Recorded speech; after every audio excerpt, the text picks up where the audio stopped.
Needs assessment, requirements documentation, requirements, we're going to talk about that. Anybody ever heard of a business analyst? Yes. Anybody ever heard of a project manager? Yes. Can a project manager be a business analyst? Can a project manager do BA work? Sure. And what's the difference? Because I don't know if we talked about this yet. Business analyst is a consultant that can leave, and the project manager is a schedule. Yeah, we talked about that. Now you're thinking of consultants and different things. Yeah, we talked about that. We talked about J-curve. Okay, this is before the project began. That's even ugly J-curve. Okay, so before the project begins, right? And this is after the project's over. Let's pretend like that. So this is project management, and the BA work may happen somewhere around here. Okay. The BA work happens during the concept phase, sometimes leading into the project planning phase. And the BA work is coming up with requirements that you have to satisfy, a lot of times IT, to satisfy in order to have a successful project. Does that make sense? Did you hear it? Did it make sense? Yes. Okay. Now, you don't really know what requirements are yet unless you just know, or unless you read ahead or whatever. And so the needs assessment and the requirements, we're going to put those kind of together. So here's what we're trying to do. We're trying to see when do we analyze. We're trying to analyze what it is that we're trying to do in order to document part of that triangle. What part of the triangle are we trying to document? We're trying to do cost, schedule, or objectives. Objectives. Makes sense. Yeah, so cost and schedule comes out of planning. We're trying to find out what the objectives are. The biggest mistake you'll make is be really smart on how to do something and try to use that experience to solve every single problem without ever figuring out what the problem is. You know people like that? They're really good at using Excel, so they'll apply it to everything. You know, and so what you don't want to do is you don't want to figure out the solution before you know what the problem is. Right? That's really good when you're talking about developing people, too. Right. Because, for example, I can tell you my traumatic experience. What would you do if somebody and let's take a real simple, I was going to give you a funny example, but it'll take too much time, so I'm not going to do that.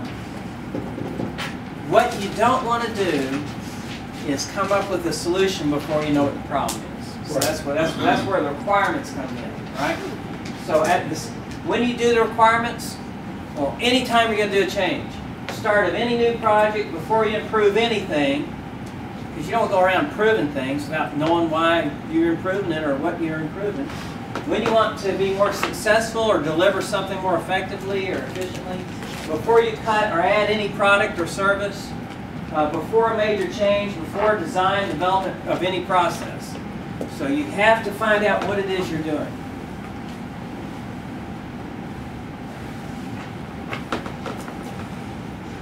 All right, so needs assessment, benefits to the customer. Well, you tell me what the benefits to the customer of a needs assessment. It's up there, but you can think about it. But you know what the customer wants. Right. You got to know what the customer wants, because what if you deliver something the customer doesn't want? Won't buy it. Or he might, she might, but that might be the last work you ever get. Or drop you in the middle of a project and get someone who does. Right. Like this room, and if we chose the paint we wanted, and then they came in and didn't like what we painted it. Exactly. A good example. You got to come to a mutual understanding, right?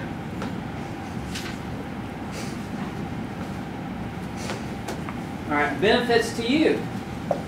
You create a system that allows you to understand the customer's needs. So that's a requirements system.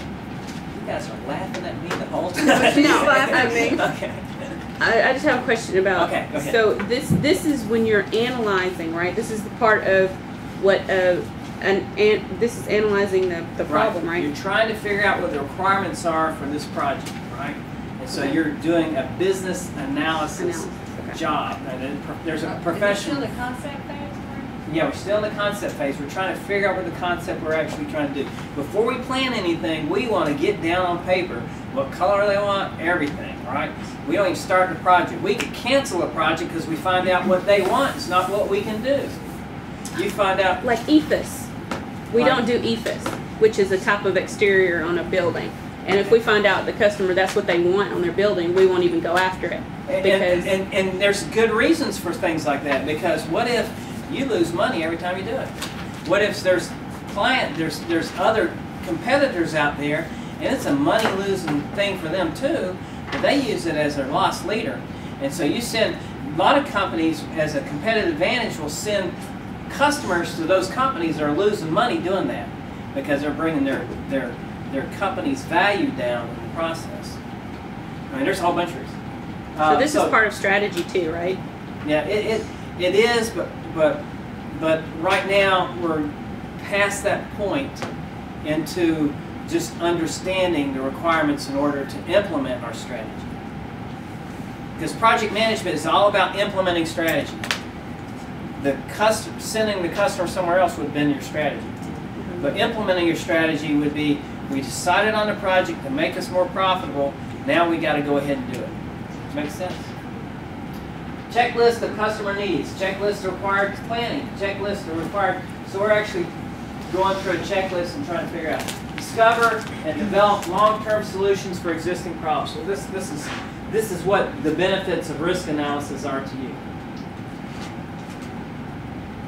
Okay, the drawbacks are, can be time intensive.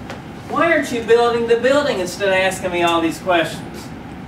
Well, because if I don't, it's going to cost you a lot more money, you know, because cost goes like this. Cost goes like this. Here's the project, and it goes like that. If you make a mistake here, it costs you little. If you make a mistake here, it costs you a little bit more. If you make a mistake here, it costs you a little bit more, because you got to, let's say if you already put the foundation in and you put the wrong footprint down, you got to dig all that up or redo it somehow, right? You got to have a whole different foundation because you got the wrong footprint. And so you can send the wrong crew out with the wrong thing, so that's going to cost you a lot more. And then the customer says, hey, I didn't ask for that, I asked for this. So now you got to go tear up what you did and redo it. So can you imagine how it would cost more if we just went ahead and did everything without understanding? The customer comes in and says, oh, wrong paint. I didn't want this paint. I wanted this other paint. And this was the most expensive paint we could have got, and if they wanted the cheap stuff. And not only that, but what if the most expensive stuff, we could not apply as cheap stuff on top of it?